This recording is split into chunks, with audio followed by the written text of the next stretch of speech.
How much does government affect your life on a day-to-day basis? Okay, I know you pay taxes every year. I understand that.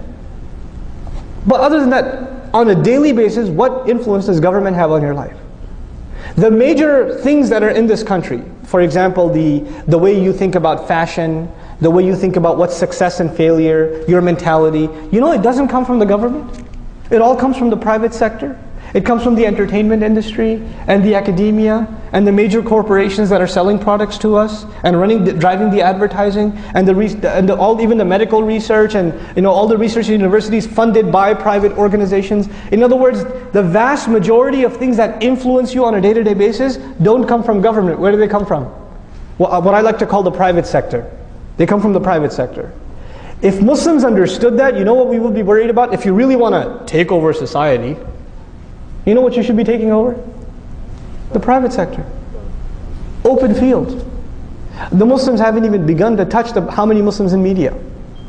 More powerful than government today is what? The media can change the course of elections. The media can get a president impeached. The media can do crazy things. The media can say things like horrible, terrible things like Obama's Muslim. Right? And get away with it. Media is powerful. Academia, universities shape the minds of the pillars of this society. How many Muslims in academia? How many Muslim sociologists, anthropologists, political scientists, historians? We're not present. We came to this country and we thought success is doctor, engineer. Okay, fine, you couldn't do doctor, engineer, programmer, right? IT, right? Or okay, if none of those worked out, gas station, right? This was success for us.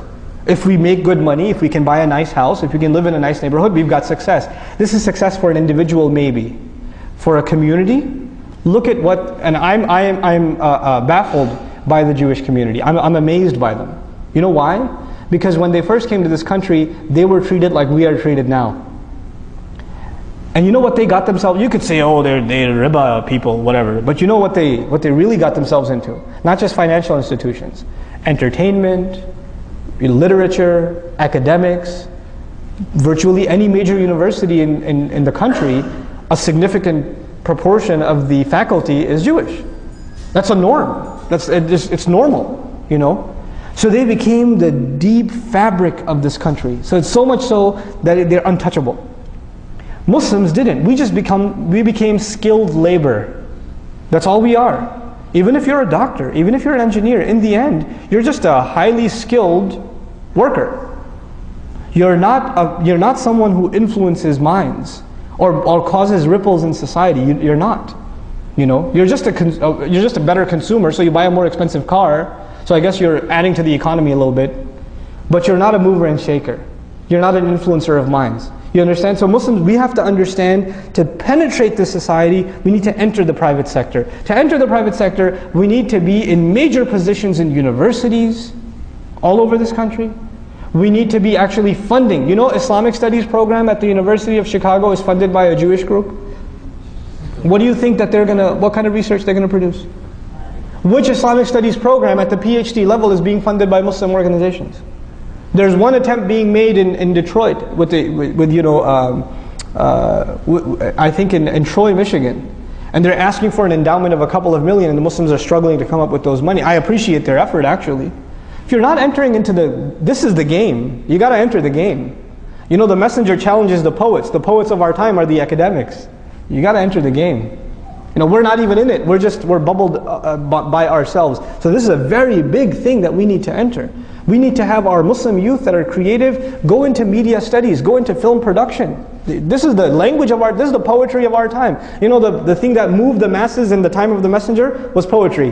What moves us today is YouTube, right?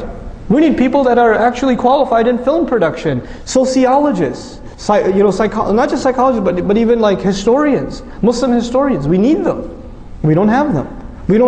These are things that become the fabric of a society. And the other thing we need is huge, massive Walmart-sized businesses. Not just run by individuals, but they're these massive, massive organizations that are funding entire like projects. So for example, I'll give you a secular example like the Bill and Melinda Gates Foundation from Microsoft, right? They give so many endowments to schools across the country and help out and things like that. Muslims need to have institutions like that. That don't just help Muslim institutions, they help America in general. They help America at large. Why should we do this? Because then we become a fabric of this society. We become, they can't talk about us like they do now. They talk about us now as though we're like these wild dogs let loose in the society. Literally, that's how we're talked about in the media. We're not given human dignity when we're talked about. That's not where we stand. Why not? Because we isolated ourselves. We did that to ourselves. I'll move along quickly, inshallah ta'ala. This is the last thing I'll share with you for today. Probably we'll have another session to finish this discussion. And just to, again, I know there's a lot of different things I talked about here, but again, I just want food for thought. I want us to just think about these things. And inshallah ta'ala, hopefully the purpose of a community is some people are good at some things, others are good at other things. We manage our resources and people get involved in projects that are trying to build one part of the solution, others another part of the solution. And it's all syncing and coming together cohesively. That's what we need, that's the point we need to get. How many human resource managers in our audience today? Any HR managers? Not one? We should have human resource managers. Because one thing we need at the level of Muslim community is human resource management. This is what the scholars need to be doing. This is what the reverts who've come to Islam, this is the training they need so they become awesome da'is. This is what our kids that have finished hifz need to be doing. This is what the mothers of the community need to be doing.